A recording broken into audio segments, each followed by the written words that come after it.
Hello guys, so let's continue with our lecture on accessories, no? So previously na-discuss natin na ang principal pwedeng tatlo, no? So indispensable cooperation, inducement at saka direct participation. Tapos pag accomplice, cooperation by previous or simultaneous acts. Ano naman yung accessory? Accessory naman is participation subsequent to the commission, 'di ba? Of the crime. Tandaan po natin, accessory dapat hindi po conspirator, no? Kasi kung conspirator 'yan, kahit na nag-take part sa subsequent to the commission of the crime, principal pa din siya. Example is getaway vehicle driver. Conspiracy sila, may conspiracy sila to rob a building. O di yung isa na to, ang role niya is after the fact lang, no, after ng magkanakawan. Principal pa rin po siya. Even if he only took part subsequent to the commission of the crime. Kasi nga may conspiracy. O di kung walang conspiracy, no? Kung walang conspiracy, accessory yan. Okay. So, to clarify things, no, we need to separate yung principles on conspiracy at saka yung differences or difference between principles under Article 17, no? Accomplices under Article 18 and accessories under Article 19. We need to separate them. Iba ang, pag sinabi mo kasing conspirator, automatic principal. O pag wala conspiracy, that's the time when we need to determine whether principal siya, accomplice, or accessory. Okay, so let's go to accessories, no? Ano yung tatlong requisites, no? Knowledge without having participated at saka subsequent. Okay. The accessory has knowledge of the commission of the crime and he did not participate, no, as principal or accomplice. So example, nakisaksak din siya. Tapos siya ang naglibing dun sa katawan nung pinatay para hindi ma-discover ng pulis. Can we say that that guy or that offender is an accessory? No. Principal siya because he took part, he participated, di ba? During the commission of the crime. So kaya po, napakaganda matandaan nyo yung tatlong requisites na yan, tatlong elements na yan. Anyway, requisites elements ko lang naman to. Okay, probably sa mga books na hindi dinidivide like this one. Ginagawa ko lang ng ganito para mahati natin, mas ma-absorb natin ng mas madali yung provision, no? So knowledge without having participated takes part subsequent, okay? In any of the following manner. So dapat papasok sa tatlo na to, no? Actually, we can say that these three, ito yung talagang punishable acts. Okay?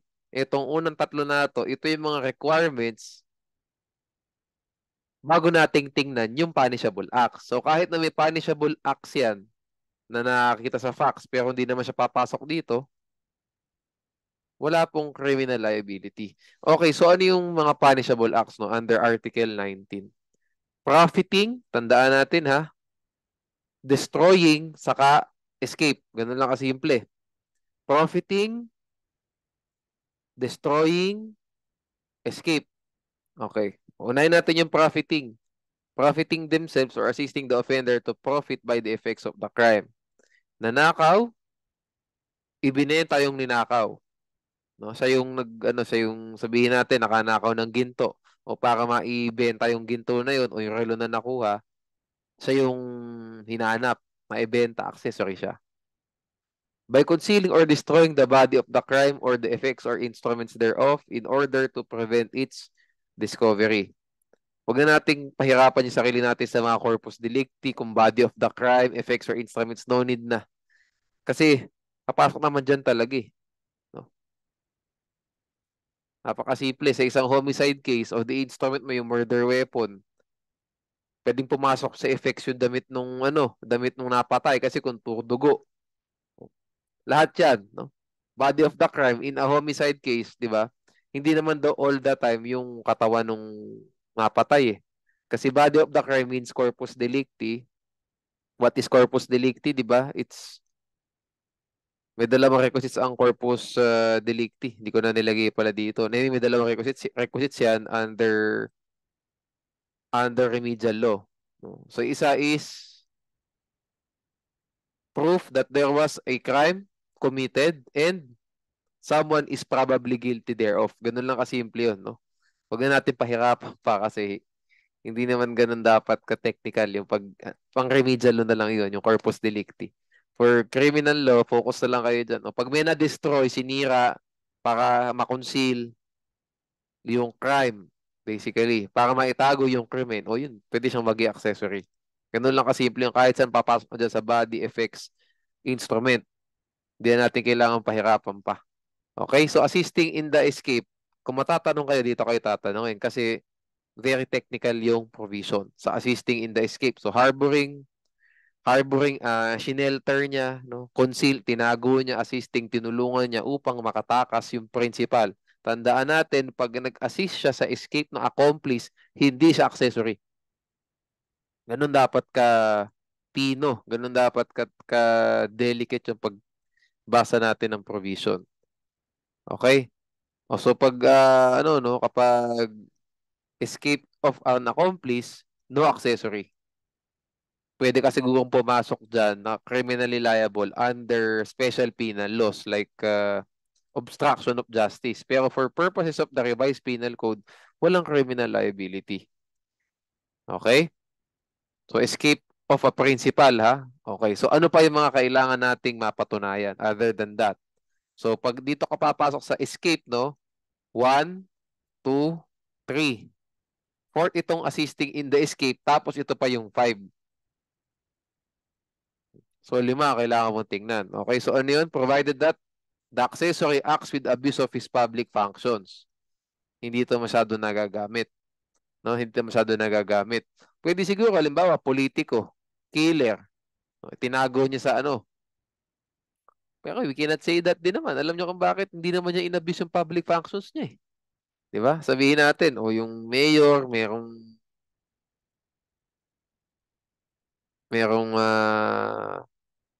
bodyguard. O bodyguard siya na wanted pala kasi may pinatay before na ibang tao. Did the accessory acted with abuse of his public functions? Hindi naman napakita sa facts, di ba? Anyone can do that kahit na hindi mayor, di ba? Kahit na businessman, pwede pa rin, di ba? So hindi pa rin, no? So I think hindi kayo dito matatanong if ever, no? Kung matatanong kayo dito sa last one na to, by harboring, concealing, or assisting in the escape of the principals of the crime, provided that the author of the crime, so author is principal, no, is guilty of, nasa 5 na to, treason, parricide, murder, attempt to take the life of the chief executive, hindi kayo matatanong dyan, masyado, wala ito, is known to be habitually guilty of some other crime. Ito, itatakal natin later on to, no. Itong last na to, this is also called as habitual delinquency. We will tackle this later on. Along with recidivism, reiteration, and quasi-recidivism. Wag muna ngayon, no? Treason, no? Treason is, sabihin natin, may kagera ang Philippines. Wag na natin gawing technical muna kasi criminal law to yan. May kaaway ang Philippines sa ibang bansa. Yung principal, pumanig sa ibang bansa, nakalaban ng Pilipinas. Tapos yung principal is a Filipino. Pumanig siya sa kabila. No? Binibigyan niya ng pera yung kabilang bansa para talunin ng Pilipinas. O ito naman tao na to, tinulungan niya para makatakas yung Pilipino na yun na tumutulong sa ibang bansa palabas ng Pilipinas. Accessory siya. No? Yung tumutulong doon sa Pilipinong nagtraidor sa Pilipinas upang makatakas sa Pilipinas will be treated as an accessory, will be considered as an accessory. No? Accessory ng treason. Okay? Tandaan nyo ha, ano pinagkaiba ng treason sa rebellion? Ang treason is international in nature. Ang rebellion is domestic in nature. Ukraine, Russia, mga ganun, international in nature. Palestine at saka Israel, international in nature. Pero pag halimbawa, Philippines lang at saka MILF, Philippines Abu Sayyaf, Philippines NPA, yan po, rebellion lang papasok yan. No, of course, wag na natin i-factor in yung terrorism under Anti-Terrorism Act. Wag muna 'yon, no? Kasi we can consider na yung ginagawa ng Abu Sayyaf is terrorism na eh. Kaya wag muna tayo doon, no? Ano tayo sa Philippines at saka yung rebellion. Rebellious groups, no? Yan, rebellion yun. Okay, so tandaan nyo, wala pong rebellion dito. Pag tinulungan yung isang rebelde upang makatakas ng Pilipinas, hindi papasok dito. See? Ganun. Ganun dapat ang ano, no, pagsuri ng batas. Parricide, ano to? No, pinatay asawa, pinatay anak, pinatay magulang, yan yung parricide. Okay na tayo dyan. Murder, o yung mga murder with treachery, no, as I mentioned before, murder with evident premeditation, murder by means of fire, and so on. Okay? So tandaan nyo, ang homicide wala. Kapag simple killing lang, tapos tinulungan na itong tao na to upang makatakas yung killer, simple homicide lang Hindi rin siya accessory under Article 19. Okay, so attempt to take the life of the Chief Executive, President of the Philippines to, you get the point? We're done with this. Okay, other notes ko po for accessories, no? Suspicion is not enough because it is defined as imagination, di ba? Kailangan knowledge. How do you prove your knowledge? Tingnan mo yung, titingnan mo yung circumstantial evidence based on the facts. So, mukha bang mayroong knowledge yung tao na to? Kasi hindi mo naman pwede patunayan niya ng external eh. Ay, hindi mo naman kayang patunayan ang knowledge ng isang tao through external acts. Na makikita mo, wait, no? Hindi mo pwedeng makita talaga yung knowledge ng tao kasi nasa utak lang na yun. Diba? Knowledge is internal in nature. So in order to determine if the person has knowledge or is ignorant, no? We assess yung kanyang external acts, yung pala. Okay? And that is circumstantial evidence. Okay? Kasi di mo naman pwedeng ma-download yung nasa utak ng isang tao. Anyway, pang rules on evidence na yun. No? Binibigyan ko lang kayo ng context. No? Without having participated, nabanggit ko na to kanina. No? Okay? Takes part subsequent. Nabanggit na natin to. The accused must perform acts after the crime has been committed.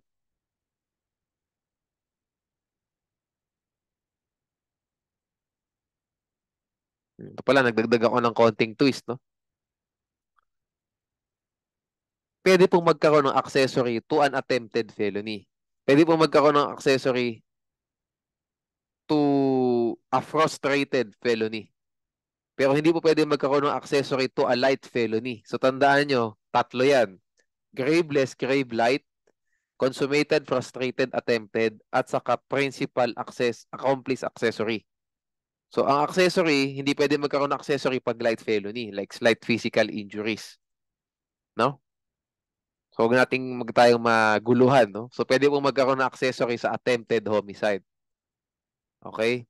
Pero hindi pwede magkaroon ng accessory to slight physical injuries kasi light felony yun. Pero attempted homicide, hindi naman po light felony yan eh. Diba?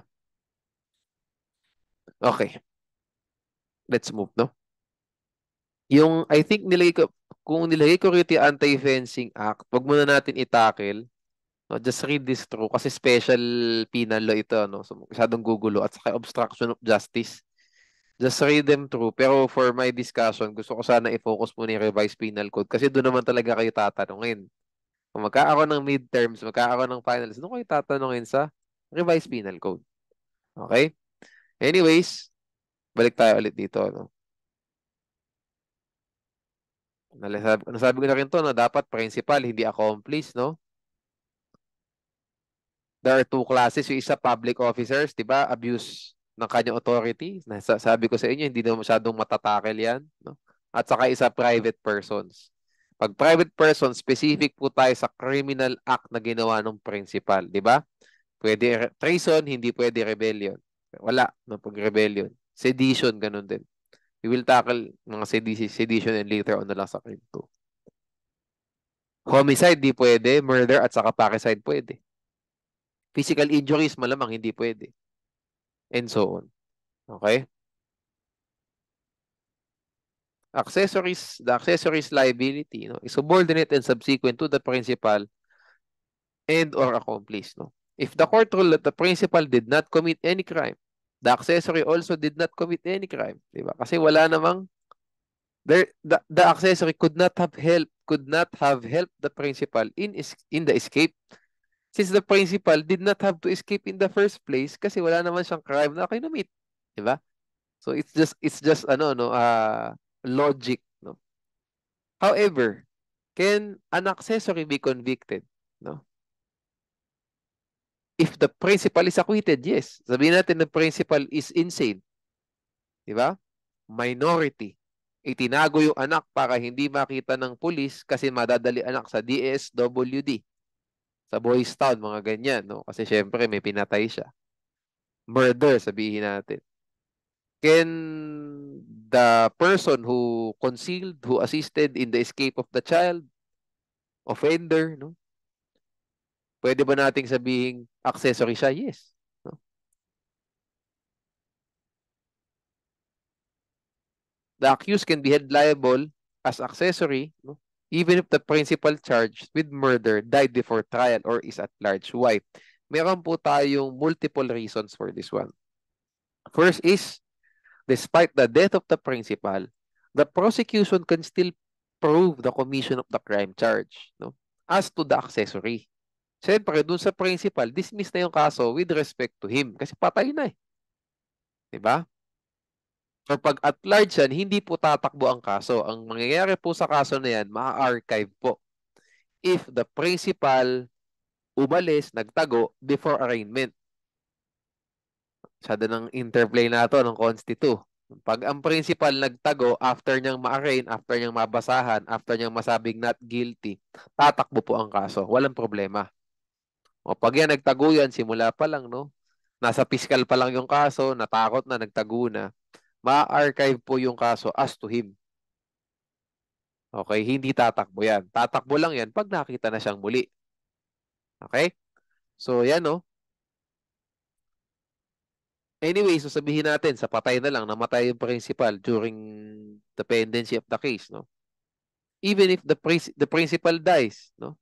The prosecution can still prove the commission of the crime charge with the same quantum of evidence, proof beyond reasonable doubt.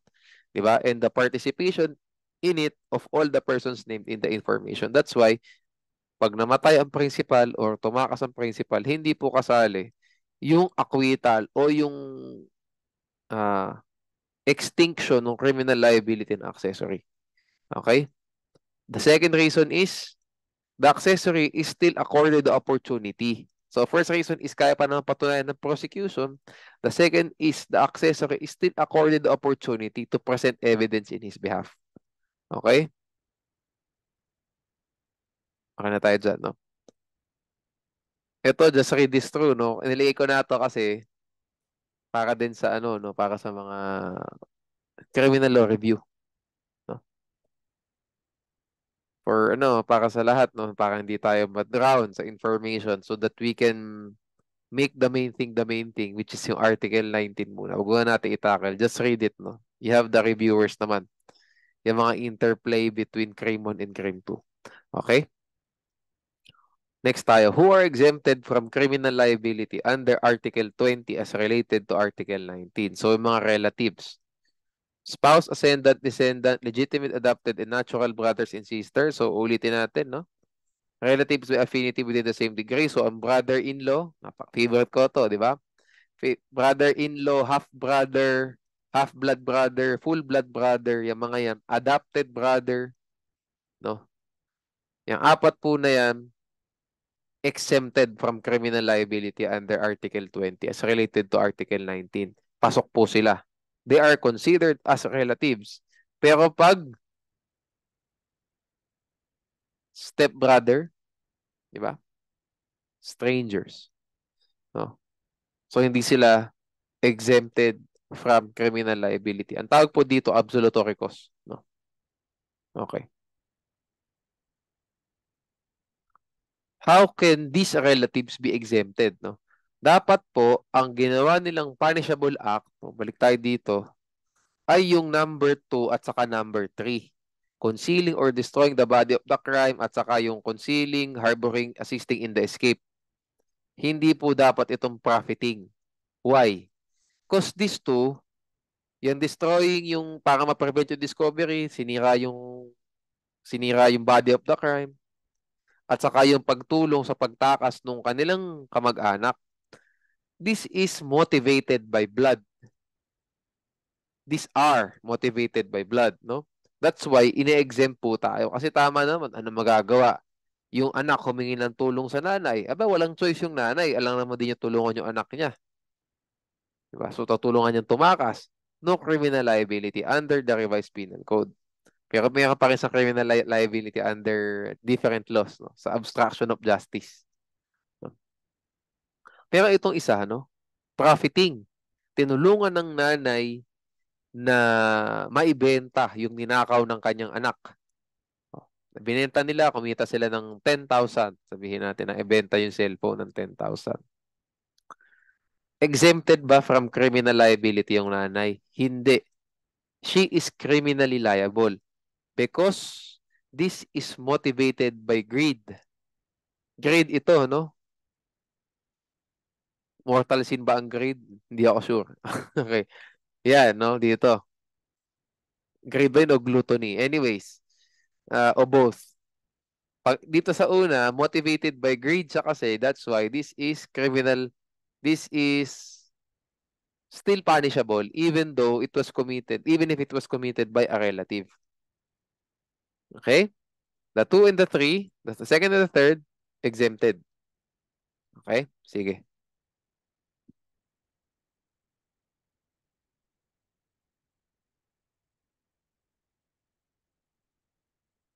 Medyo pinahirapan ako ng konti dito. No? Ito. A committed the crime of parricide by killing his wife. Okay. Parricide, so pasok, di ba? He went to his brother B or relative, no? To help him get rid of the body. No wife, no? Sabihin no sister-in-law, di ba? B agreed on the condition that A will give him 1 million pesos. A agreed and gave B 1 million pesos. Subsequently gave B 1 million pesos. Is B exempt from criminal liability? The answer is yes. Why? Tingnan po natin muna. Huwag na natin muna sabihin natin pala yung sagot ko rito. Yes, he is exempted from criminal liability. Even though B profited from the concealment, di ba?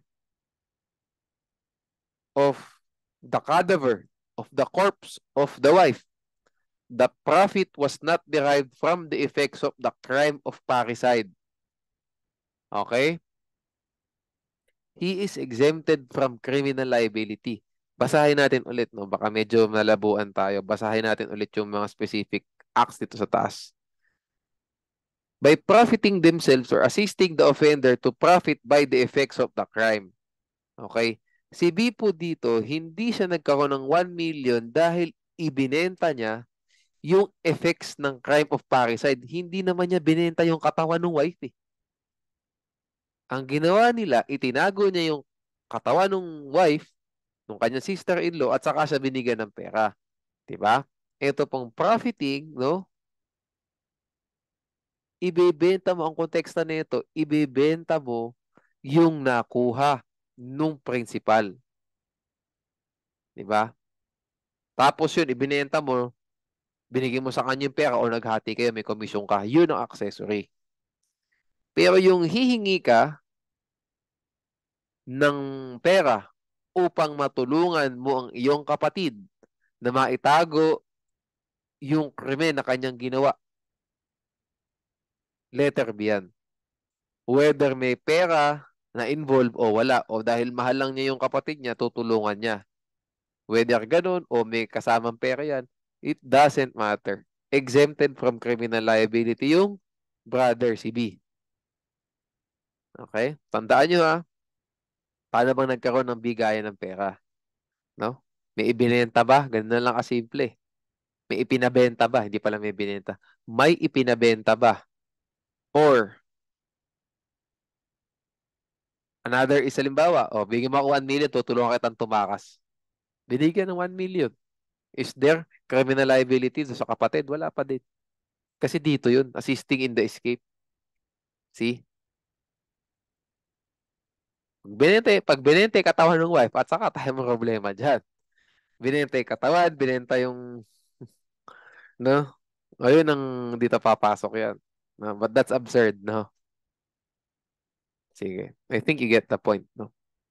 Let's move to second phase na ng criminal law 1. We've tackled this already, conspiracy. We're done with this, no? Anyway, balikan na lang natin ng mabilis, no? So, conspiracy and proposal to commit felony are punishable only in the cases in which the law specially provides a penalty. Therefore, Article 8, Paragraph 1, yan ang pinaka-important na paragraph dyan sa article na yan. Hindi po yung second at saka third. Of course, important din yung meaning ng conspiracy, meaning ng proposal to commit felony. Pero hindi yan ang gamit na basis dyan. Yung first paragraph na to.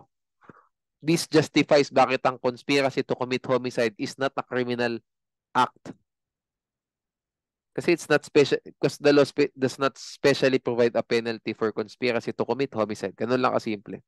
Also, it states felony. So, pag special penal law, as a general rule, hindi po applicable ang conspiracy and proposal. Unless yung mismong special penal law ang nagpo-provide ng conspiracy.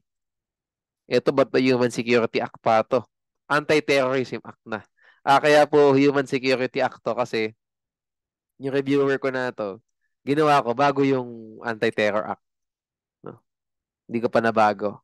Anyway, so you get the point naman, no? Okay. Ano yung mga examples ng the law specially provides a penalty therefore? Conspiracy to commit treason, conspiracy to commit rebellion, no? And so on. Okay? Okay, ito. Okay na to. Sige. Conspiracy, we've tackled this in length. No? Just read this through. Gusto ko na mabatay sa complex crimes kasi yun ang gusto ko i-tackle. Okay, conspiracy again, dahil nga product of the mind yan, agreement yan. No? Hindi naman nagpipirmahan ang mga offenders na we are conspiring to commit this. Of course not, di ba? Tago yan sa kanilang mga isip. That's why, pwedeng patunayan ang conspiracy through circumstantial evidence. We can infer it from the external acts, external collective acts of the perpetrators, of the offenders. Okay?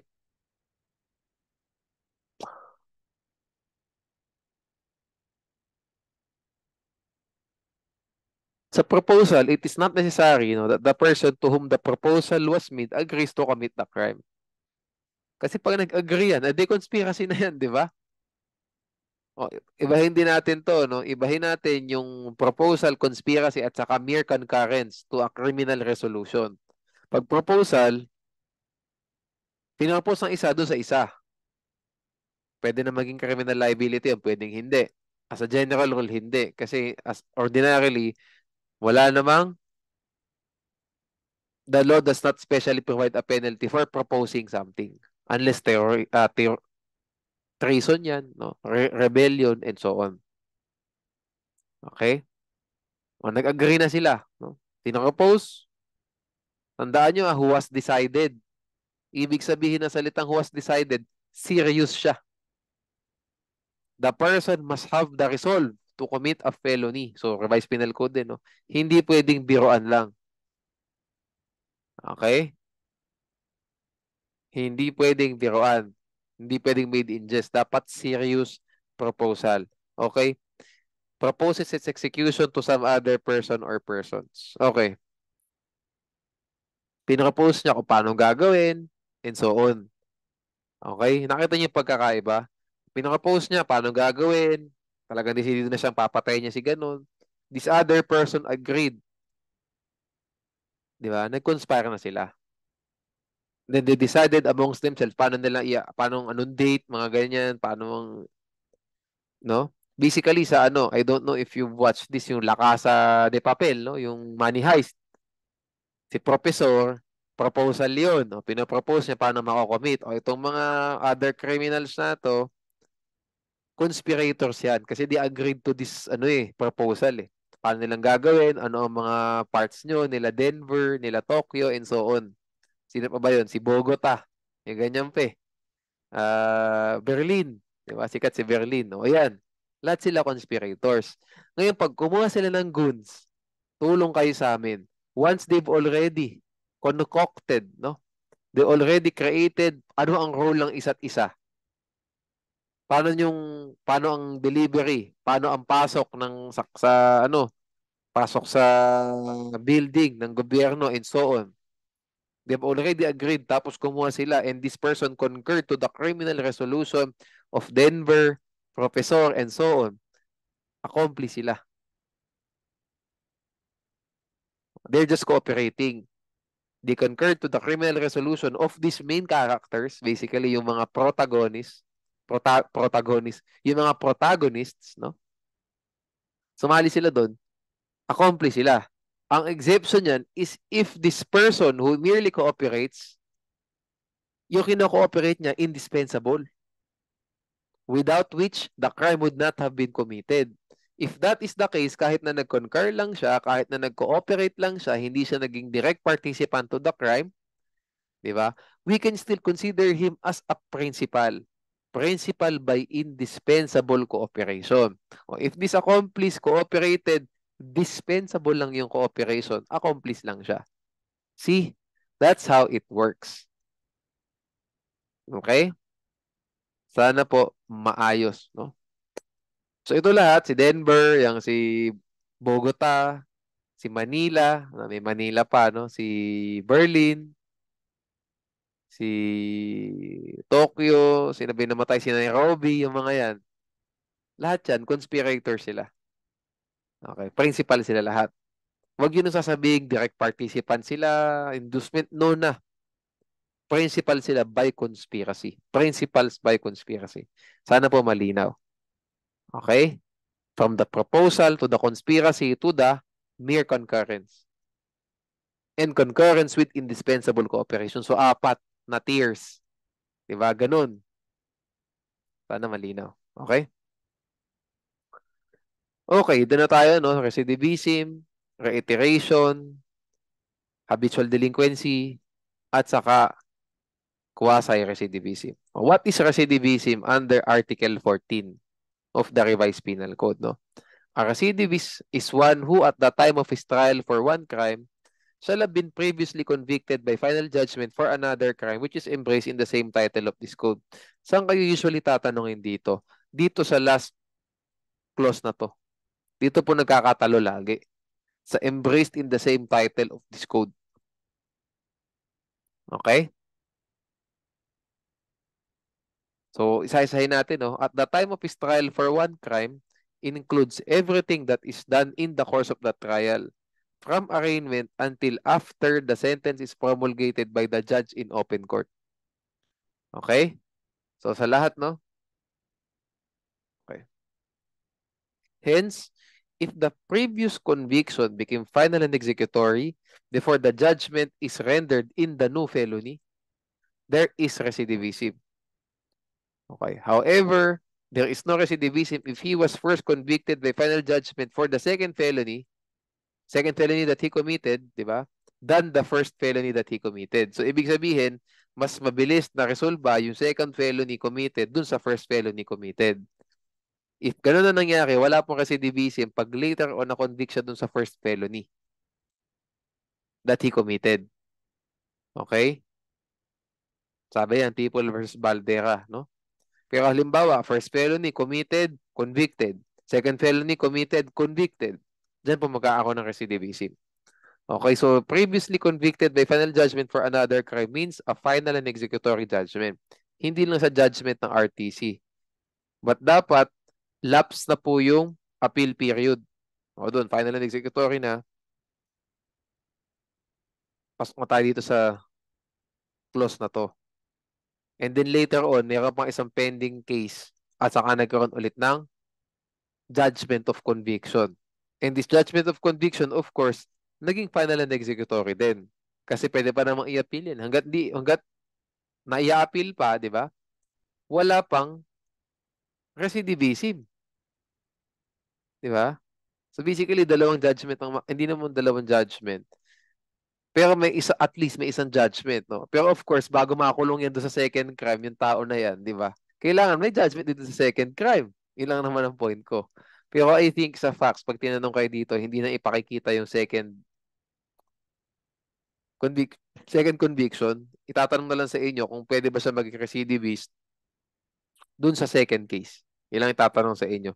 Based on the foregoing, di ba? Can he be considered as a recidivist, di ba? In the second case, something like that. No? Ito na yung pinaka-important, no? Embraced in the same title of this code. Di ba? This means paragraph 9 will not apply if the two crimes are rape and seduction. Why? Because rape is a crime against persons, while seduction is a crime against chastity. Rape and acts of lasciviousness, same thing. Rape is a crime against person, acts of lasciviousness, crime against chastity. However, no, it will apply if the two crimes are rape and homicide kasi both of them are crimes against persons. Rape and physical injuries and so on. Okay? Attorney, paano pag robbery with homicide at saka homicide? Can there be recidivism? The answer is no. Because robbery with homicide is covered by crimes against property. Kasi robbery, yung main intent, yung original intent ng tao, it's just that during the course of the robbery, may napatay. Crimes against property. Eh yung homicide lang na isa, crime against person. Crimes against persons yung title niyan. So, hindi pa rin pwedeng magkaroon ng recidivism. Kung gusto mo, isang robbery with homicide at saka isang robbery with violence against or intimidation of persons. In that scenario, may recidivism. Kasi pareho silang crimes against property. Kidnapping with homicide at saka homicide, hindi rin pwede. And so on. You get the point, no? You get the point. Since the paragraph does not distinguish, there can still be recidivism even if the lapse of time between the two felonies is more than 10 years. 20 years, sabihin natin. No, year 1, serious physical injuries. After 20 years, serious physical injuries ulit. Recidivism siya, meron. Kahit na matagal na panahon na nakakalipas. Okay? Habituality or reiteration tayo. Nasa Article 14 din po siya. No, so yung after recidivism dyan. No? There is reiteration when the offender has been previously punished for an offense to which the law attaches an equal or greater penalty, or two or more crimes to which the law attaches a lighter penalty. So again, revised penal code principle po ito, no? Hindi siya special penal law principle, no? Kahit na offense ang ginamit sa law. Law means revised penal code, okay? What does previously punished mean? It means previously served sentence for another offense. So sa recidivism po, judgment lang, final and executory ng first case, pwede na magkaroon ng recidivism doon sa second case. For reiteration, kailangan he must previously serve sentence and then he committed another. So ang kino-contemplate po na itong article na itong provision na to, na na na sentensyahan, nakulong, nakalabas na sa kulungan, nag-commit ulit ng another crime. Okay? Sana po malinaw, no? To which the law attaches. What does to which the law attaches mean? Okay?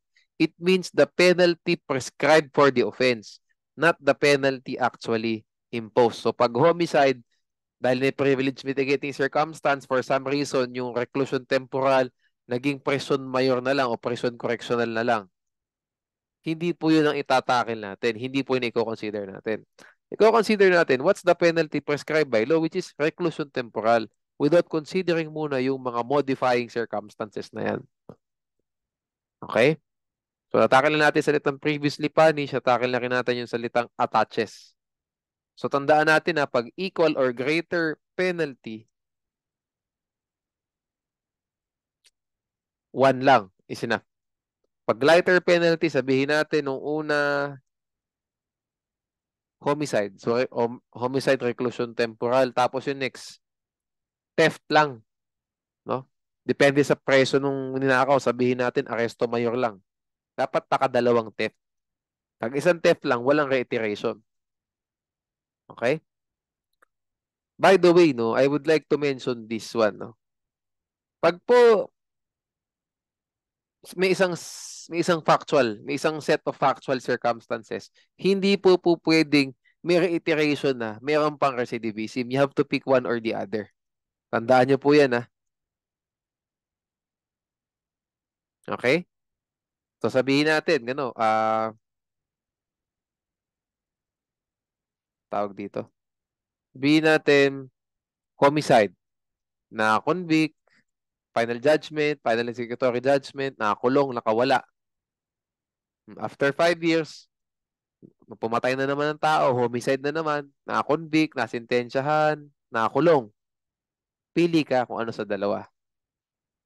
Either reiteration yan or recidivism. Okay? So, pwede siya sa recidivism kasi parehong crimes against persons, no? Pwede rin sa reiteration kasi the law attaches an equal penalty, dalawang homicide eh. And he was previously punished for the first offense kasi nakawala na eh. Nakakulong, nakawala, di ba? Serves na yung sentence. It's your choice kung ano gusto nyo piliin dyan. Okay? So in recidivism, no, previous service of sentence is not necessary because it only requires that he was previously convicted by final judgment for the first offense. No? Penalty is also immaterial kasi ang problema po natin sa recidivism, yung titulo sa revised penal code. Kahit na theft at saka robbery yan, pwede magka-recidivism. Kahit na parricide at saka slight physical injuries yan, pwede magka-recidivism. Kasi parehong title eh. We don't care about the penalty prescribed by law. Sa habituality, it is necessary that the offender shall have served out his sentence for the first felony or for the first and second felonies. Tama naman kasi dito, di ba? 2 or more crimes to which it attaches lighter penalty, di ba? Okay. And the law must attach. So penalty prescribed by law, kailangan, as you've noticed here, no? And there is no need for the felonies to be embraced in the same title of the RPC. Pwedeng homicide at saka kidnapping. Pwedeng homicide at saka falsification of public documents and so on. Okay? Now, before we tackle yung quasi-recidivism, no, how do we differentiate yung recidivism, habituality, and quasi-recidivism? Ang tandaan nyo po, ang recidivism at saka habituality, they are ordinary aggravating circumstances. Ito pong quasi-recidivism, special to. Why special? Because this cannot be offset by an ordinary mitigating circumstance. Meanwhile, ang recidivism, sabihin natin, natambalan niya ng voluntary surrender, ma-offset po. So we treat as if there is no modifying circumstance at all. May isang pambaba, may isang pantaas, to maximum, may isang pambaba, to minimum, medium na lang yan. You get the point. Same thing sa habituality. Pero sa quasi-recidivism, pag yan na na-establish kahit na 5 pa, yung ating, what do you call this, yung ating mitigating, hindi siya ma-offset. Maximum pa rin talaga yung magiging period. Okay?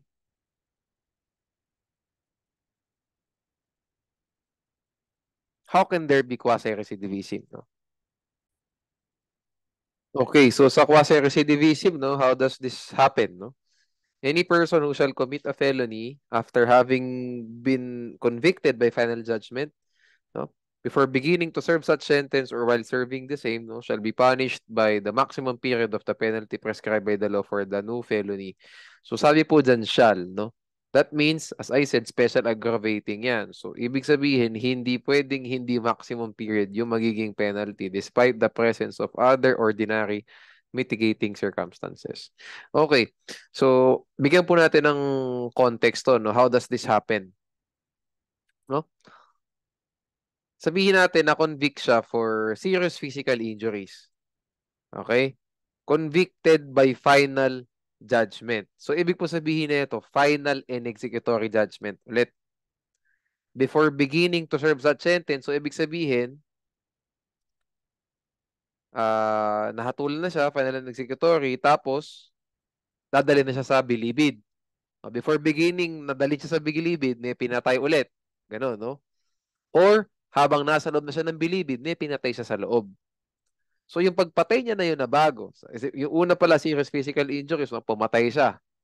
Bago siya dalhin sa bilibid, pinatay niya yung pulis, sabihin natin. Or nasa loob na siya ng bilibid, pinatay niya yung kapwa niya preso. There will be a new prosecution for the killing of this person, yung bago siya madala sa bilibid o habang nasa bilibid siya.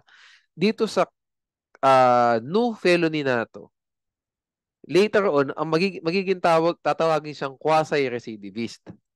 Okay? So, yung, kung ano man yung magiging penalty that will be imposed dito sa new felony na to, magiging po siyang maximum period. Yun lang po ibig sabihin yan. Okay?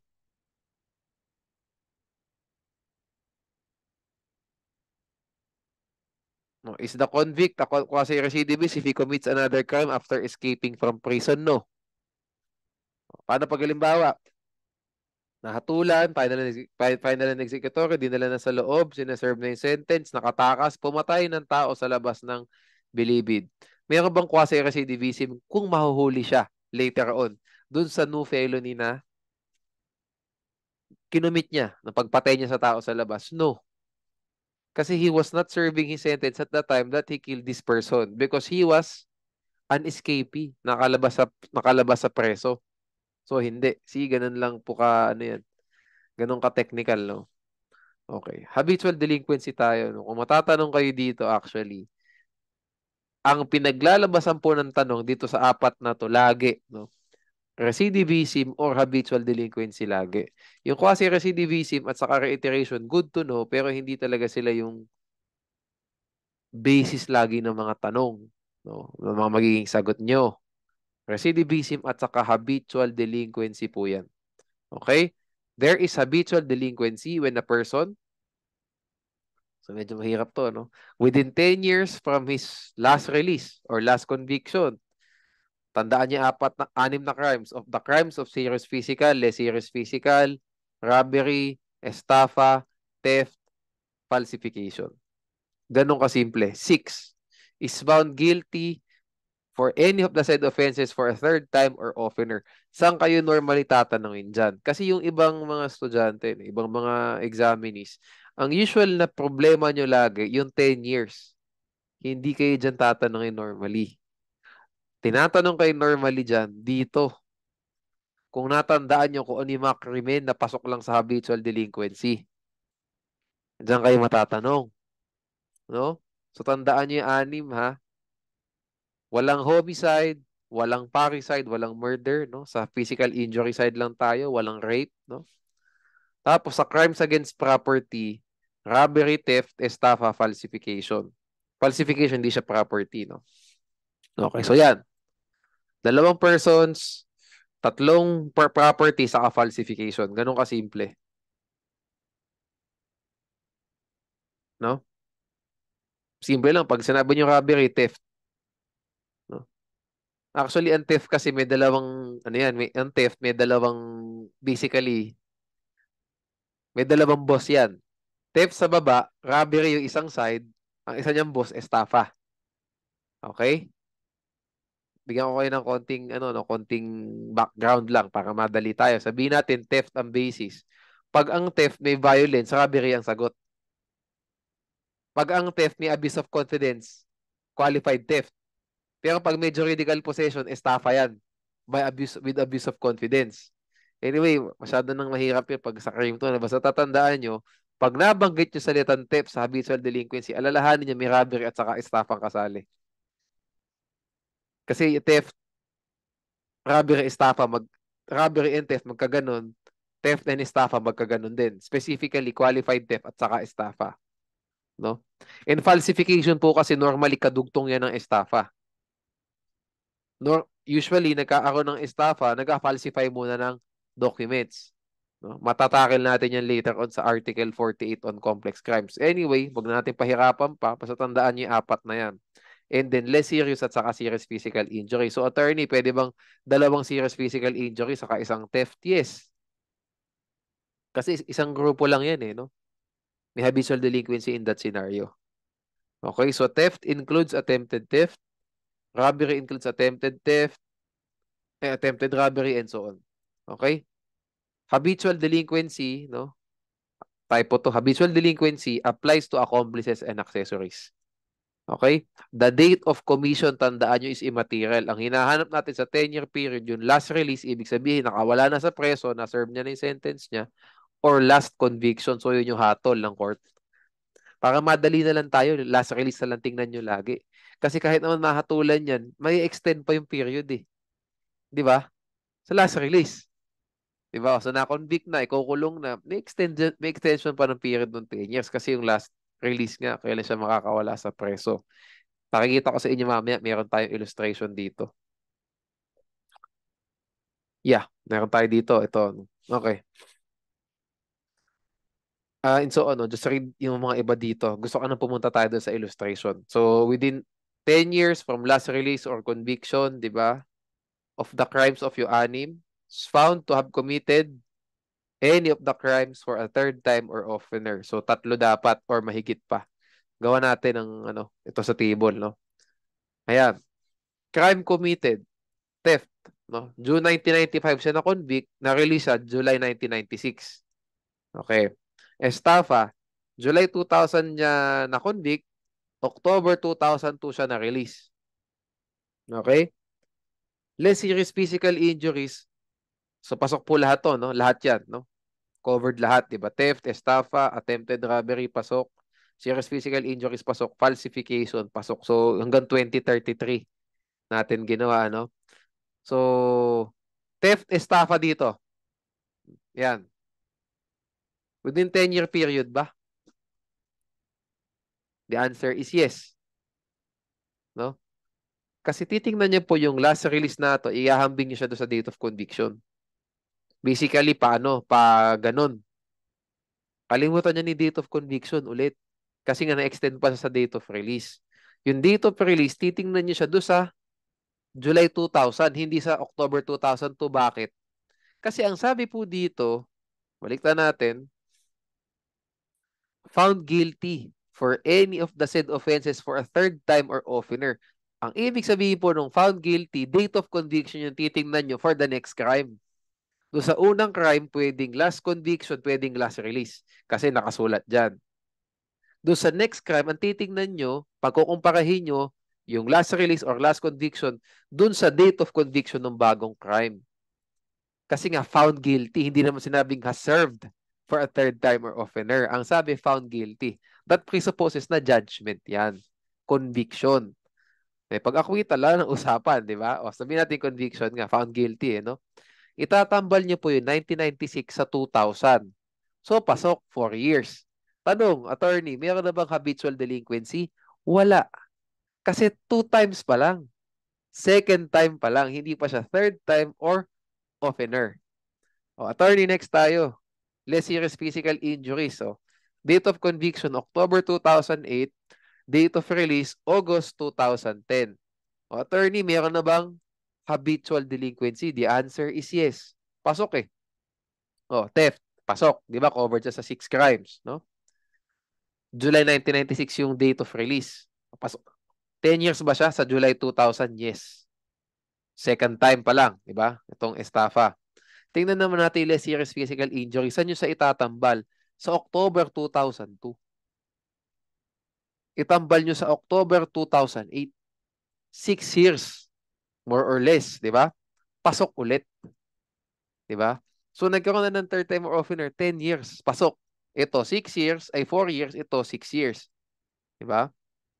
O, what if gawin nating July 1996 to, tapos, well, wag na natin pahirapan pa. Pasok po yan. 4 years, 6 years. No? Next tayo. Sa attempted robbery, meron po bang habitual delinquency dito?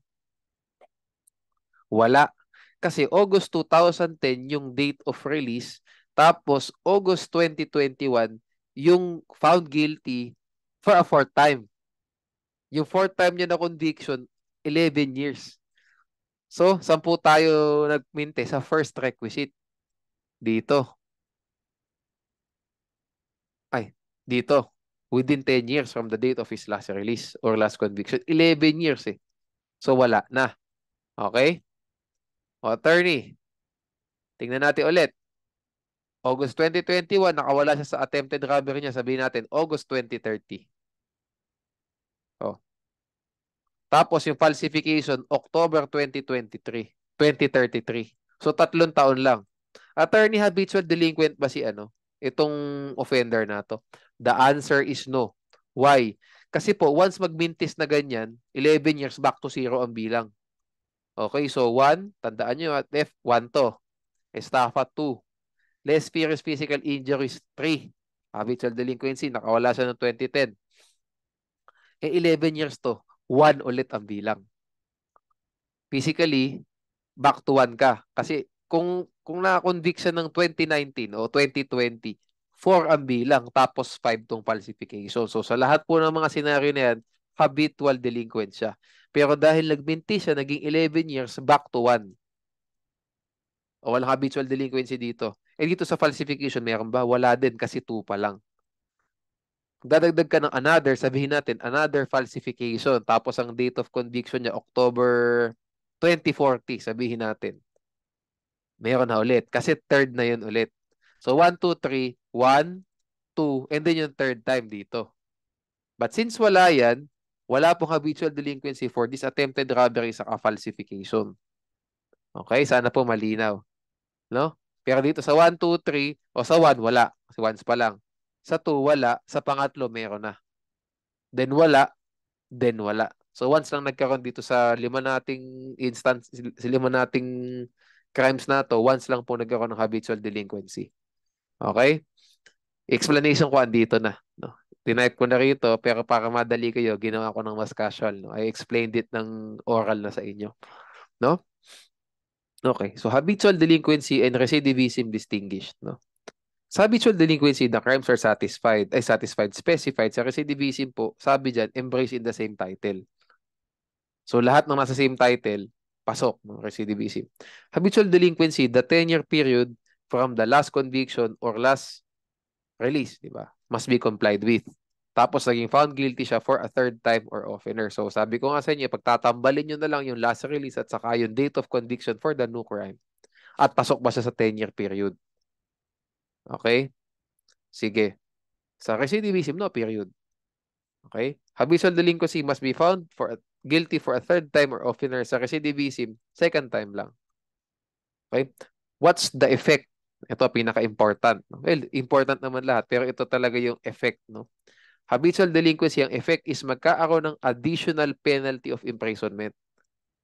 Okay? Sa recidivism, ima-maximum period mo lang yung prescribed penalty for that crime subject to offsetting. Di ba? Kung may iba pang mga ordinary mitigating circumstances. Okay? Ito additional penalty of imprisonment. So on top nung penalty to be imposed for the crime. No? Okay. So let's move to penalties. Dito po mabilis tayo, no? As you can see, konting pages na lang yung tatakil natin, no? Para matapos natin. Dito, ang kailangan nating i-focus yung not this one. Ang mas focus natin dapat dito yung graduation of penalties na in relation to indeterminate sentence law. No? At saka yung complex crimes at saka yung successive service of sentences. No, yan yung mga kailangan natin i-focus dito sa next video natin. No? Next video natin itackle to. No? Anyways, so, thank you for listening dito sa discussion natin hanggang habitual delinquency and recidivism. See you sa next video.